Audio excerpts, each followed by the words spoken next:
Iran और Israel, दो देश लगभग बीते हफ्ते भर से एक जंग लड़ रहे हैं। Oh my God. इजराइल के साथ अमेरिका भी है। सवाल यह है कि इस जंग में आगे कौन चल रहा है।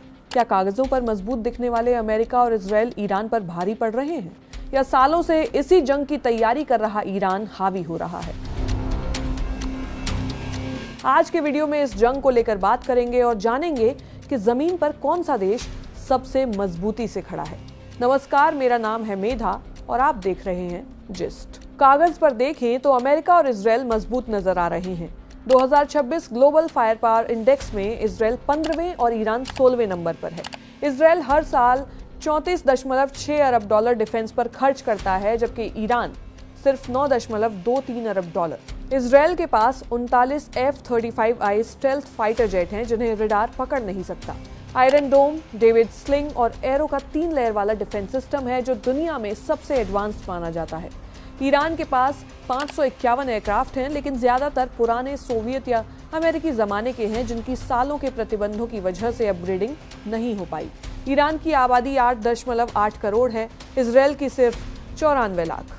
ईरान के पास 6,10,000 एक्टिव सैनिक हैं और 2,20,000 अर्धसैनिक बल।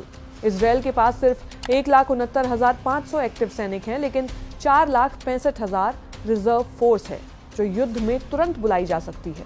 ईरान का क्षेत्रफल 16 लाख वर्ग किलोमीटर से ज्यादा है, इससे उसे अपनी सैन्य संपत्ति फैलाने और छुपाने की सुविधा मिलती है।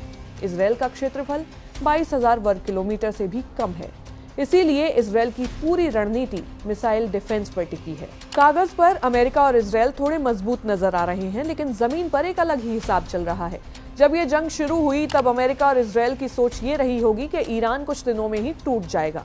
मिलिट्री प्लानर्स का अनुमान था कि इतने बड़े हमले के बाद ईरान की लीडरशिप बिखर जाएगी, फौज का मनोबल टूट जाएगा और तेहरान जल्दी ही बातचीत की मेज पर आ जाएगा। लेकिन लगभग हफ्ते भर की जंग में तस्वीर बिल्कुल उल्टी नजर आ रही है। ईरान ने 500 से ज्यादा बैलिस्टिक मिसाइल्स और 2000 से ज्यादा ड्रोन दाग दिए। बहरीन में अमेरिका का नेवल हेडक्वार्टर तबाह कर दिया। दोहा का सबसे बड़ा मिलिट्री बेस निशाना बना। कुवैत में अमेरिकी सैनिक मारे गए और रियाद में CIA स्टेशन पर भी हमला हुआ। पिछले 40 सालों में ईरान ने पहाड़ों के अंदर मिसाइलों के अंडरग्राउंड शहर बनाए। इन्हें मिसाइल सिटीज कहते हैं। इनमें रेल सिस्टम है, एंटी ब्लास्ट दरवाजे हैं और कई रास्ते हैं। कई बंकर 80 से 90 मीटर जमीन के नीचे हैं। अब यहाँ एक दिलचस्प बात है, अमेरिका का सबसे ताकतवर बंकर बस्टर बम GBU-57 सिर्फ 60 मीटर तक जमीन में घुस सकता है। यानी ईरान के सबसे गहरे बंकर तक अमेरिका का कोई ट्रेडिशनल वेपन पहुंच नहीं सकता। ईरान के पास इन बंकरों में 3,000 से ज्यादा बैलिस्टिक मिसाइल्स हैं और कुछ रिपोर्ट्स के मुताबिक मिसाइल्स और ड्रोन मिलाकर 20,000 से 50,000 तक का स्टॉक है जो महीनों तक चल सकता है। वॉल स्ट्रीट जर्नल की एक रिपोर्ट कहती है कि अंडरग्राउंड सिटीज ईरान के लिए ही गले की हड्डी बनी हुई हैं। जब तक मिसाइलें अंदर हैं तब तक सेफ हैं, लेकिन दागने के लिए बाहर निकालनी पड़ती हैं। और जैसे ही लॉन्चर बाहर आता है, अमेरिकी और इजरायली फाइटर जेट्स और ड्रोन उसे तबाह कर देते हैं। एक्सपर्ट सैम लेयर कहते हैं, पहले हथियारों को ट्रैक करना इतना आसान नहीं होता था, लेकिन अब नई तकनीक के चलते ये काम काफी आसान हो गया है। IDF चीफ ने बताया कि 80% ईरानी एयर डिफेंस और 60% मिसाइल लॉन्चर तबाह हो चुके हैं। अमेरिकी सेंटकॉम के मुताबिक ईरान की बैलिस्टिक मिसाइल फायरिंग पहले दिन के मुकाबले 86% कम हो गई है। लेकिन यहीं पर ईरान का दूसरा हथियार आता है जो अमेरिका इजराइल का पूरा गणित खराब कर रहा है, शहेद 136 ड्रोन। इसे गरीबों की क्रूज मिसाइल कहते हैं। इसकी कीमत सिर्फ $20,000 है, 110 पाउंड का वॉरहेड और 1000 मील से ज्यादा की रेंज है। इसकी रफ्तार कम है और काफी नीचे उड़ता है, जिससे रडार को चकमा देना आसान हो जाता है। और इनका स्टॉक इतना बिखरा हुआ है कि एक साथ सब तबाह करना नामुमकिन है। इसे अमेरिका के किसी मिसाइल सिस्टम से कंपेयर करें तो अमेरिका की पेट्रियट मिसाइल $40 लाख की है, टोमाहॉक 10 से 20 लाख डॉलर की, MQ-9 रीपर ड्रोन $3 करोड़ का। मतलब एक $20,000 के शहीद ड्रोन को मारने के लिए $40 से $60 लाख खर्च हो रहे हैं। एक ड्रोन को मारने की कीमत में ईरान 200 नए ड्रोन बना सकता है। यही पैसे का वो गणित है जो इस जंग की दिशा तय कर रहा है। 4 दिन में ही कई गल्फ देशों की इंटरसेप्टर मिसाइल्स का स्टॉक कम हो गया है और अमेरिका से और मिसाइल्स मांगने की जरूरत पड़ने लगी है।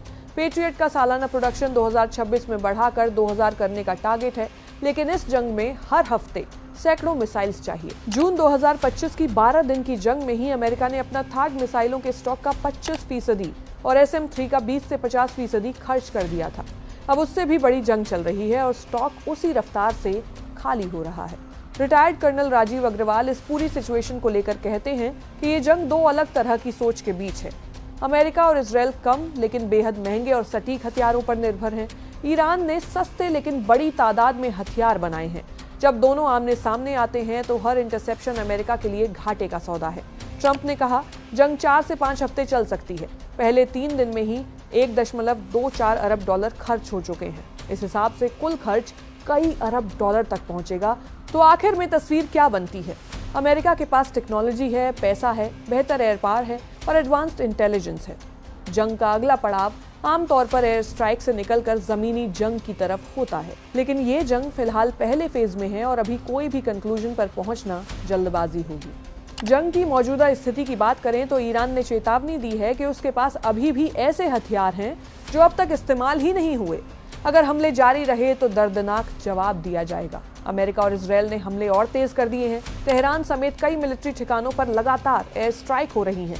ईरान ने इजराइल पर बैलिस्टिक मिसाइल्स का फिर से हमला किया है, जिनमें कुछ में क्लस्टर बम वॉरहेड इस्तेमाल होने का दावा किया गया है।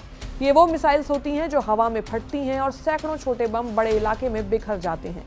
इजराइल ने कहा कि कई मिसाइल्स एयर डिफेंस ने रोक ली, लेकिन कुछ हमलों के बाद शहरों में सायरन बज उठे। लेबनान में भी इजरायली हमले तेज हो गए हैं। हिजबुल्लाह के ठिकाने निशाने पर हैं। ईरान ने गल्फ देशों में मौजूद अमेरिकी सैन्य ठिकानों को फिर से निशाना बनाने की कोशिश की। अब तक हजारों लोग घायल हो चुके हैं और मौतों का आंकड़ा लगातार बढ़ रहा है। कई एयरलाइंस ने उड़ानें रद्द की हैं। मिडिल ईस्ट के कई एयर रूट बंद हैं। संयुक्त राष्ट्र ने तनाव कम करने की अपील की है, लेकिन दोनों तरफ से जंग और बढ़ने के संकेत हैं। अल जजीरा की रिपोर्ट में बताया गया कि पिछले सभी दिनों के मुकाबले शुक्रवार की बमबारी सबसे तगड़ी थी। तेहरान यूनिवर्सिटी के पास धमाके हुए, रिहायशी इलाकों में बम गिरे, पार्किंग और पेट्रोल स्टेशन तक नहीं बचे। एक मिलिट्री एकेडमी को भी निशाना बनाया गया। तेहरान के अलावा करमनशाह, शिराज और इस्फहान में भी हमले हुए। अमेरिका ने बताया कि उसके B-2 स्टेल्थ बॉम्बर्स ने जमीन के अंदर मिसाइल लॉन्चर्स पर दर्जनों भारी बम गिराए। सेंटकॉम चीफ ने कहा कि ईरान के स्पेस कमांड को भी तबाह कर दिया गया है। अब तक ईरान में 1230 लोग मारे जा चुके हैं। यूनिसेफ के मुताबिक इनमें 181 बच्चे हैं। जंग को लेकर जो भी अपडेट आएगी हम आपको ज़रूर बताएंगे। आप इसको लेकर क्या सोचते हैं हमें कमेंट सेक्शन में ज़रूर बताइएगा। देश और दुनिया की ऐसी ही तमाम बड़ी खबरों के लिए देखते रहिए जिस्ट।